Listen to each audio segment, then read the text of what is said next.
we are looking at development, and it just simply, I think, if we all study or we've worked in the field, we sort of understand that babies to toddlers, toddlers to children, children to tweens, to teenagers, to young adults, adults to senior citizens is just a natural part of life. And this little picture here, the stages of healthy adolescent development, just shows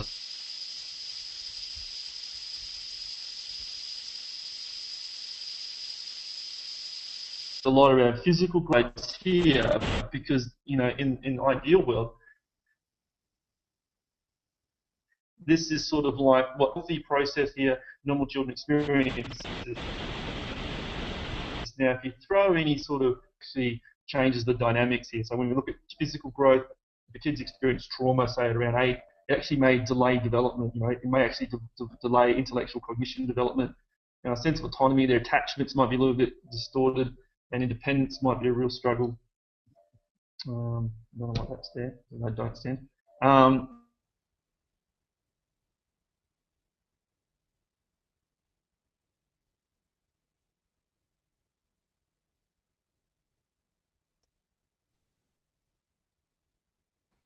Brian, can you hear me? Kevin, sorry. Can you hear me? Okay, looks like Kevin must have cut out there for a little bit. If we can all hold on for just a couple of minutes, he should be able to get back on.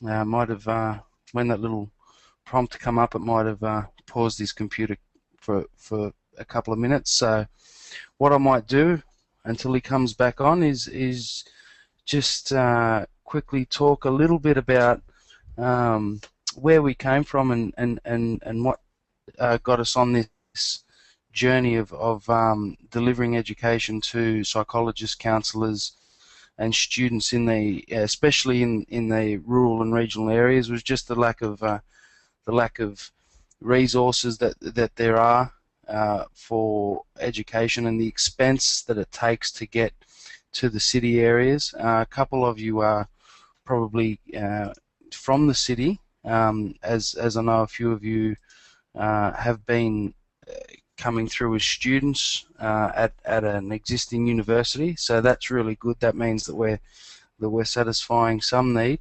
We will also have 15 minutes of Q&A towards the end, if any of you have questions. Now, I'm not sure what has gone on with Kevin's computer, but he will be back online soon. We've done a fair few tests, and I don't know what happened this time, but it's all good. He'll be back, and we're recording it all, so you'll all be able to get the recording. We'll put that up on our Facebook page as we encode it and put it online. That'll be available for everyone to see, and we will try and rip the audio out and put it into a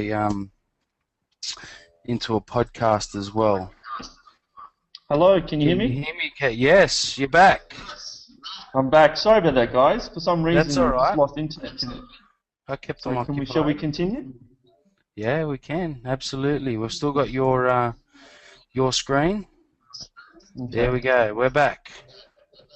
Sorry, guys. It's just one of those things with modern technology. So I just put the adolescent development sequence in there just to give you a guide, an understanding that this is healthy, and then you can actually shadow in impacts of trauma behind these developments, such as, like I mentioned earlier, that trauma can affect physical development through puberty. So impacts of sexual abuse on child and adolescent development. So attachment problems is the first key, and that's the key with babies and young infants exposed to abuse and neglect are more likely to experience insecure or disorganized attachment problems with their primary caregiver.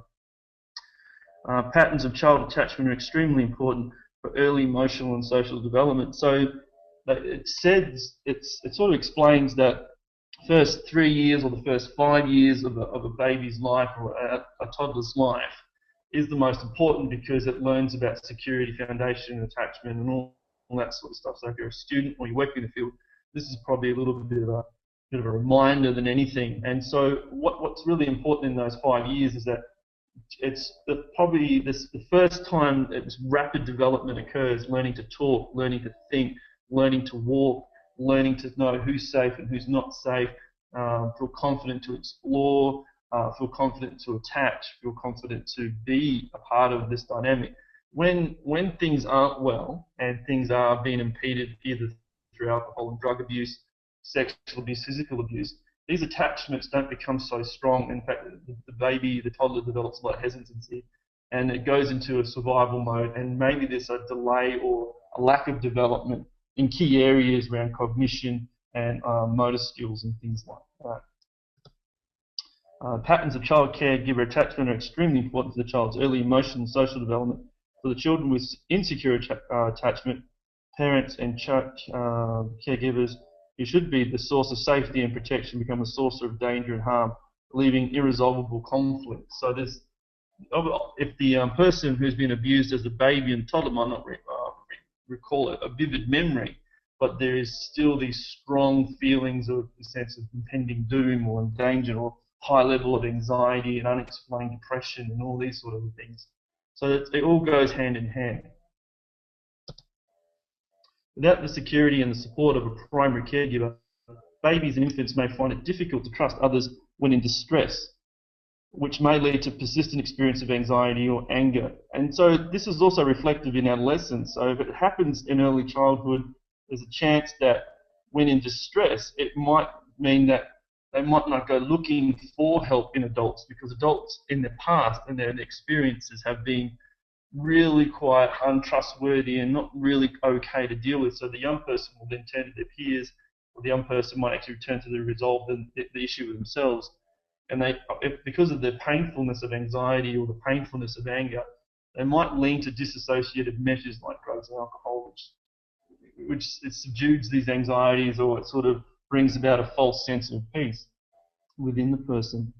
So attachment's an older normal development process for children, which can severely impede child's ability to communicate and form healthy relationships with other people. I've got this thing in my way here. I'm just going to try and move that out of the way.